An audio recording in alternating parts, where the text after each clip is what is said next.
January 16, 2025, News Report 1. Voice of America reports that on January 15, the Brooklyn Federal District Court in New York sentenced Chinese citizen Zhu Yong to 2 years in prison for illegally acting as a foreign agent. Zhu was accused of participating in China's Fox Hunt operation, which coerced former director of Wuhan's Development and Reform Commission, Su Jin, to return to China to face trial. This is the first case in the U.S. involving a lawsuit related to the Fox Hunt operation.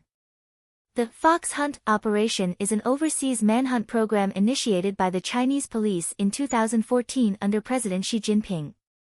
The 67-year-old Zhu Yong, a retiree, moved to the U.S. with his wife in 2010. In September 2016, Zhu was commissioned by Wuhan police to hire private investigator Michael McMahon to locate Su Jin's address, track, and surveil him. They even posted threatening notes outside Su's home. The court announced that Zhu Yong will begin serving his sentence on April 15 and will be deported back to China after completing his sentence. Meanwhile, private investigator Michael McMahon is expected to be sentenced in the winter of 2025. U.S. prosecutors stated that Zhu Yong's case is a typical example of transnational suppression, reflecting foreign governments attempting to intimidate, suppress, and attack dissidents within the U.S. Such behavior is intolerable in the U.S. News Report 2. According to the latest statistics, as of June 30, 2023, the total number of HIV-infected individuals and AIDS patients in China reached 1.32 million, surpassing the United States' 1.2 million. This data comes from official Chinese statistics, highlighting the severe HIV/AIDS situation in China. The majority of the infected are young people and the elderly. A report published by the Guangdong Provincial Center for Disease Control and Prevention in 2024 states that among the current AIDS patients, 20% are aged 60 or older. It is projected that by 2035, the proportion of elderly people among new AIDS patients will rise to over 30%. Additionally, a paper published in a microbiology journal shows that by the second quarter of 2024, the HIV infection rate among China's elderly population reached 2.1%, significantly higher than other age groups and above the global average for people of the same age. The main reason for the high infection rate in the elderly group is sexual transmission. Furthermore, young people aged 15 to 25 are also a high-risk group for HIV infection. According to the 2024 China Youth Reproductive Health Blue Book published by the National Health Commission, from 2020 to 2023, 12,000 young students were diagnosed with HIV, with the male-to-female infection ratio at 33.9 to 1, meaning the number of male infections is about 34 times higher than that of females. The average age of the infected was 19.9 years, just under 20. The Blue Book also pointed out that the spread of AIDS is somewhat linked to the influx of African students in China. Some African students from countries with severe AIDS epidemics may have concealed their condition, increasing the risk of virus transmission. This topic has sparked widespread discussion and concern online. News Report 3. According to the Liberty Times, Taiwan's Deputy Minister of National Defense, Bai Honghu, stated at a press conference on January 16 that lawmakers from the Kuomintang, KMT, and the Democratic Progressive Party, DPP, jointly cut the national defense budget by 7.3 billion NTD and froze 192.3 billion NTD of the budget, totaling 199.6 billion NTD, or 44% of the total defense budget. Bai Honghu pointed out that this budget adjustment poses a significant crisis for the military in responding to threats from China. The frozen 192.3 billion NTD accounts for 70% of the Ministry of National Defense's operational expenses, directly affecting the military's ability to maintain the readiness of main battle equipment, replenish ammunition, procure fuel, and purchase key weapons systems, severely weakening the military's combat capabilities. As a result of the frozen budget, 38 defense projects will be unable to proceed, including submarine construction, rapid mine-laying boats, the introduction of new rifles, and the establishment of a new drone aerospace industrial park. Bai emphasized that these projects are crucial for Taiwan's defense strategy but have been hindered by the budget issue. He further criticized the budget freeze as a significant obstacle to the development of the military, even going so far as to accuse the KMT and the Taiwan People's Party of weakening the military's combat capability for the People's Liberation Army, and suggested they might be engaging in actions similar to those of a fifth column. This has raised significant attention regarding Taiwan's political situation and defense policies. News Report 4. Taiwan's National Security Bureau Director, Kai Ming-yen, stated on January 16 in the Legislative Yuan that China has set up offices in New Taipei, Taichung, Yunlin, and Kaohsiung to provide Taiwanese residents with Chinese identification cards. Kai confirmed that several related cases have been identified and have been referred to the Ministry of the Interior and the Investigation Bureau for further handling. This statement confirmed information previously revealed by YouTube blogger Ba Chong, who claimed that 200,000 Taiwanese residents had applied for Chinese identification cards, with the Chinese government providing these services in 5 locations, including New Taipei and Taichung. This revelation has sparked widespread social concern, and Kai's confirmation has deepened public worry about the issue. The investigation and handling of the related cases are ongoing, with the public closely monitoring the potential political and social implications. News Report 5. According to the United Daily News, Taiwan President Lai Ching-te met with members of the U.S. Presidential Inaugural Celebration Delegation on January 16, led by Legislative Yuan Speaker Han Kuo-yu. The delegation includes 7 cross-party legislators.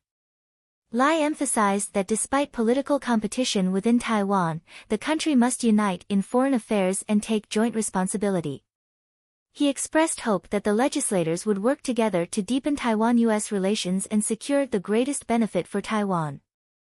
Lai pointed out that the delegation's trip to the U.S. had 3 objectives: to convey Taiwan's best wishes to the U.S., to express Taiwan's strong commitment to democratic values, and to further promote Taiwan-U.S. relations. Later, Lai held a closed-door meeting with Han and the legislators to discuss the issue of budget cuts by the Legislative Yuan. Han promised to cooperate with DPP legislator Ko Chien-ming to negotiate and resolve the budget differences. News Report 6. According to South Korean media, the South Korean High Public Officials Crime Investigation Office, Gongjo, stated on January 16 that current President Yoon Suk-yeol refused to cooperate in a second round of questioning at Seoul Detention Center in the afternoon. This questioning, which was originally scheduled to last 10 hours, was completely boycotted by Yoon, who refused to answer any questions. Yoon was arrested on January 15, becoming the first sitting South Korean president to be arrested. Additionally, on the same day, the South Korean Constitutional Court held a second hearing for Yoon's impeachment case. Yoon's lawyer argued that the president's imposition of martial law was a necessary move to defend democracy. The lawyer claimed that Yoon had received numerous reports of election fraud, including hacking attacks from North Korea and other countries targeting South Korea's Central Election Commission to alter election results. The lawyer particularly pointed out that absentee voting results were unreliable, subtly suggesting that China might have interfered in South Korea's elections.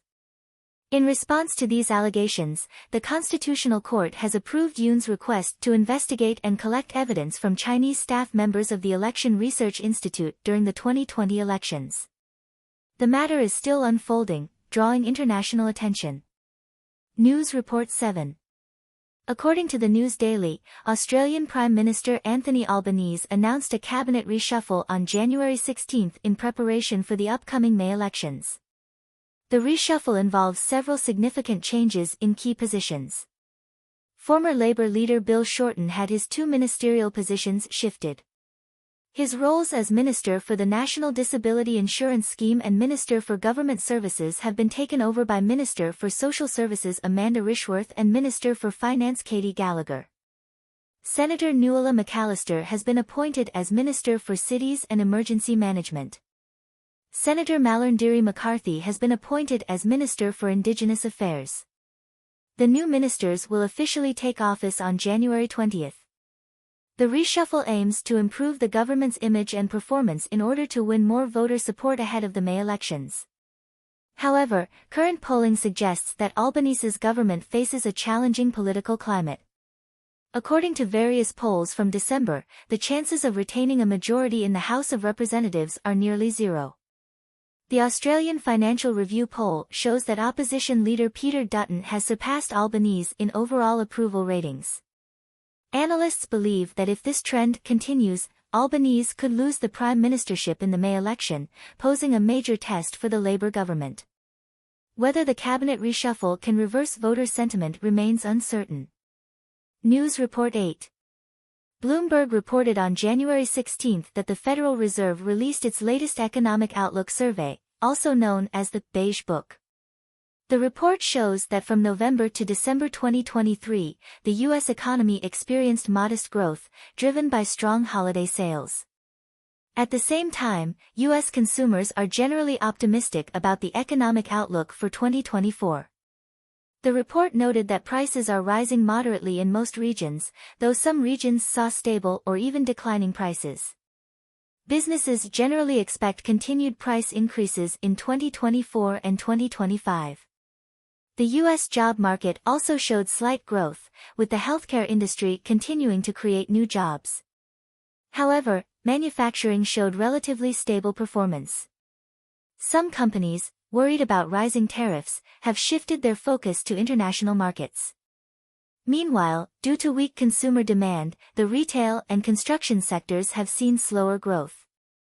The Fed will review the Beige Book report at its next meeting in early February. Analysts expect that the central bank will maintain its current interest rates to prevent inflation from escalating further. News Report 9. According to the United Daily News, Taiwan's Minister of Justice, Ching Mingqian, authorized the execution of death row inmate Huang Lin-kai on the evening of January 16. This marks the third execution under the Democratic Progressive Party, DPP, administration and the first death sentence carried out since Lai Ching-te took office. The case involving Huang Lin-kai dates back to 2013, when he broke into his girlfriend's house and strangled both her and her mother. Taiwan's Supreme Court rejected his appeal in 2017, upholding the death sentence. After his execution, 36 individuals currently remain on death row in Taiwan awaiting execution. News Report 10. According to the Japan News Agency, Japan's Earthquake Investigation Committee released a report indicating that the probability of an 8 to 9 magnitude earthquake occurring along the Nankai Trough in the next 30 years has increased to 75% to 82%.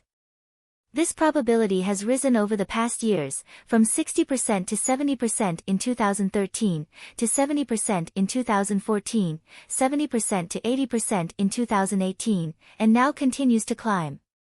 The Nankai Trough is an underwater trench along Japan's Pacific coastline, located at the boundary between the Eurasian and Philippine sea plates.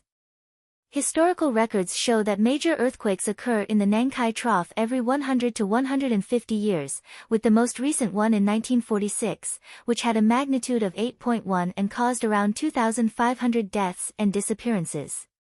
Due to poor communication at the time, the actual number of casualties may have been much higher. The Earthquake Committee estimates that a major earthquake in the Nankai Trough could trigger a tsunami up to 30 meters high.